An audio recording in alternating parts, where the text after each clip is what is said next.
Welcome to BioCard. Hi guys, this is Shweta. Welcome back to BioCard. आज का जो हमारा टॉपिक है वो है internal structure of Pila. Previous video में आपने देख लिया है internal structure of Pila. Pila globosa की जो आउटर एक्सोस्केलेटन थी आपकी शेल, उसके बारे में हमने कंप्लीट डिस्क्रिप्शन दिया हुआ था। आज का जो हमारा टॉपिक होगा वो पाइला ग्लोबोसा अंदर से कैसा दिखाई देता है, उसकी बॉडी ऑर्गन अंदर कैसे प्रेजेंट होती है, उसके बारे में हम लोग आज स्टडी करेंगे। तो ये पूरा जो आपका डायग्राम बना हुआ है पाइला ग्लोबोसा के इंटरनल स्ट्रक्चर ये है। अगर हम लोग बात करें पाइला ग्लोबोसा की, तो जो इसमें जो रेस्पिरेशन की प्रोसेस होती है ये दो तरीके की होती है, एक्वेटिक भी हो सकती है और एरियल रेस्पिरेशन भी हो सकती है। तो जो इसकी रेस्पिरेशन होती है वो दो तरीके की होती है, एक्वेटिक और एरियल। ये पानी में भी सांस ले सकता है और जमीन पर भी, लैंड पर भी सांस ले सकता है, इसलिए इसको हम लोग एम्फीबियंस भी कहते हैं। अब अगर हम लोग इसका स्ट्रक्चर देखें तो ये पूरी अंदर की बॉडी है जिसमें मांस वाला एरिया है। इसमें जो आप देख रहे हैं, हमने बताया था कि एक उसके पास ऊपर कोलोन होता है जिससे माउथ और फुट वाला पोर्शन दोनों ही एक साथ निकलता है। तो ये उसका नीचे वाला पोर्शन है जहाँ से माउथ वाला पोर्शन निकला हुआ है। तो ये जो आपका पोर्शन दिखाई दे रहा है ये माउथ है, इसके ऊपर आपका हेड प्रेजेंट होता है। माउथ में अगर आप देखेंगे तो दो पेयर के टेंटिकल्स आपको दिखाई देंगे।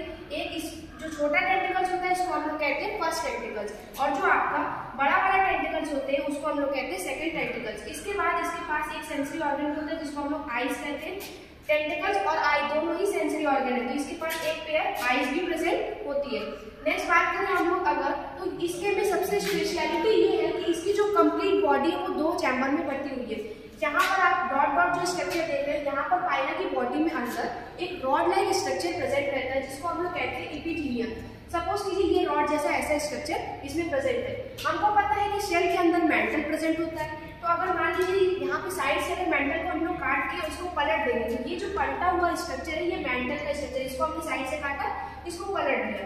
अगर ये वाला हमारा एपिथीलिया इसके ऊपर मेंटल को कवर कर रहे हैं तो ये एपिथीलिया के ऊपर मेंटल थोड़ा उठा हुआ रहेगा, अंदर स्पेस प्रेजेंट रहेगी। तो इस एपिथीलिया की वजह से जो हमारा पाइला की बॉडी है वो दो चैम्बर में डिवाइड हो गया है। इस तरह आप देख सकते हैं, इधर एक चैम्बर है और इधर एक चैम्बर है।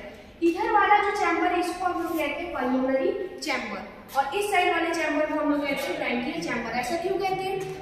ये वाला जो साइड का चैम्बर है, जब उस पाइला को हमारे एरियल रेस्पिरेशन करना होता है, मतलब कि वाटर के आउटसाइड जो रेस्पिरेशन करना होता है वो इस पल्मोनरी चैम्बर के थ्रू ये कर पाता है। नेक्स्ट बात करें, अगर पाइला को वाटर के अंदर जब रेस्पिरेशन करना होता है तब वो हमारे ब्रैंकियल चैम्बर की मदद से रेस्पिरेशन कर पाता है। क्यों कर पाता है? क्योंकि इसके बाद यहाँ पर अगर हम लोग देखेंगे, सबसे पहले अगर बात करें ब्रैंकियल चैम्बर की कि ब्रैंकियल चैम्बर में हमारे क्या क्या प्रेजेंट होता है, तो अगर हम ब्रैंकियल चैम्बर में देखेंगे तो सबसे पहला वाला जो आपकी स्ट्रक्चर दिख रही है इसको हम लोग कहते हैं वैगिना। मतलब कि जो भी मेल अगर पाइला होगा तो मेल गैमेट प्रोड्यूस करेगा, फीमेल पाइला होगी तो फीमेल गैमेट प्रोड्यूस करेगी। तो मेल पाइला या फीमेल पाइला जो भी गैमेट प्रोड्यूस करती है वो बॉडी से बाहर इसी ट्यूब के थ्रू बाहर निकलती है। इस ट्यूब को हम लोग बोलते हैं वैगिना। वैगिना के जस्ट ऊपर हमारा प्रेजेंट होगा कंप्लीट एलिमेंट्री कैनाल। ये जो पाइला का पूरा यहाँ से एलिमेंट्री कैनाल क्या हुआ है, इधर इंटेस्टाइन है, इस वाले पोर्शन को हम लोग कहेंगे इंटेस्टाइन। इंटेस्टाइन ओपन होगा हमारे ये रेक्टम में। तो ये वाला जो नेक्स्ट पोर है हमारा वो है रेक्टम। यहाँ दिखाई दे रहा है वैगिना, वैगिना के बाद हमारा रेक्टम है। रेक्टम के बाद ये जो स्लिट लाइक अपर्चर है ये इस तरीके से कुछ दिखाई देता है, कॉम जैसे स्ट्रक्चर दिखाई देता है। ये पाइला का गिल्स है। पाइला के पास सिंगल गिल्स प्रेजेंट होता है और ये मोनोपेक्टिनेट टाइप का स्ट्रक्चर होता है। मोनोपेक्टिनेट टाइप का स्ट्रक्चर होता है, मतलब ये कॉम लाइक दिखाई देता है। इसमें देखिए लैमिना लगे हुए सिंगली अरेंज इधर साइड से हुए हैं। तो क्योंकि इसमें गिल्स प्रेजेंट है जो कि एक्वेटिक रेस्पिरेशन में मदद करेगा, इसको हम लोग इसलिए बोले हैं ब्रैंकियल चैम्बर, और गिल्स को हमने बोल दिया टिनिडियम। नेक्स्ट बात करें कि यहाँ पर से पानी एग्जिट पोर होता है जिसको हम लोग बोलते हैं राइट सीडोपीपोडियम। ये सीडोपोडियम नहीं है, ये सीडोपीपोडियम है। इसका मतलब कि ये यहाँ से ये ओपनिंग है जहाँ से वाटर जो एंट्री करेगा वो यहाँ से एग्जिट कर पाता है, और चाहे यहाँ वैगिना का जो भी मटेरियल है या रेक्टम का जो भी मटेरियल है वो यहाँ से एग्जिट हो पाता है। तो ये पूरा इधर का जो पार्ट है ये था हमारा ब्रैंकियल चैम्बर, जिसमें हमारा वैगिना प्रेजेंट है, इंटेस्टाइन प्रेजेंट है, रेक्टम प्रेजेंट है। इसके अलावा हमारा रेस्पिरेटरी सिस्टम वाला हमारा जो गिल्स है वो प्रेजेंट है। नेक्स्ट बात करें इधर हमारा पल्मोनरी चैम्बर का। पल्मोनरी चैम्बर में हमारे जो लंग्स वाले टाइप का पोर्शन होता है वो प्रेजेंट होता है। तो यहाँ पे हमारा पल्मोनरी सैक की ओपनिंग है जहाँ से जब एयर जो होता है वो जब आपका टेरेस्ट्रियल वाले पार्ट में होगा तो एयर की एंट्री यहीं से होती है। यहाँ नीचे छोटा सा लीफ लाइक स्ट्रक्चर दिख रहा होगा जिसको हम लोग ऑस्ट्रेडियम कहते हैं। ऑस्ट्रेडियम का फंक्शन क्या होता है? ऑस्ट्रेडियम का फंक्शन होता है वाटर का चेक करना, मतलब कि इसकी जो केमिकल नेचर का चेक होगा ये कीमोसेंसिटिव होता है। कीमोसेंसिटिव का मतलब होता है वाटर का जो चेक करना, मतलब वाटर की जांच करना कि वाटर शुद्ध है अशुद्ध है, किस टाइप का किस नेचर का वाटर है, इसको चेक करने का काम ऑस्ट्रेडियम का होता है।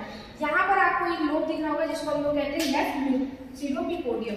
वाटर की एंट्री या गैस की एंट्री यहीं से होती है। इसके बाद हमारा पल्मोनरी सैक में, मतलब कि यहाँ पर हमारा गैसेस का एक्सचेंज होता है। जब ये टेरेस्ट्रियल वाले समय पे रहता है तब इसमें जो गैसेस का एक्सचेंज है ये इसीलिए जो यहाँ ओपनिंग है पल्मोनरी से कि ये पूरा आपका पल्मोनरी सैक वाला पोर्शन है। तो मतलब गैसेस जाती है हमारे पल्मोनरी सैक में, उसके बाद पल्मोनरी सैक में हमारा जो भी गैस का एक्सचेंज होना है वो होता है। तो इधर साइड आपका केवल पल्मोनरी चैम्बर हो और इधर साइड आपका वैगिना, रेक्टम, एलिमेंट्री कैनाल मतलब और गिल्स वाला पोर्शन है। ये कंप्लीट डिस्क्रिप्शन है आपका इंटरनल स्ट्रक्चर ऑफ पाइला का। होप सो आपको वीडियो अच्छी लगी होगी। If you like this video, do like, subscribe to my channel and hit the bell icon. Thank you.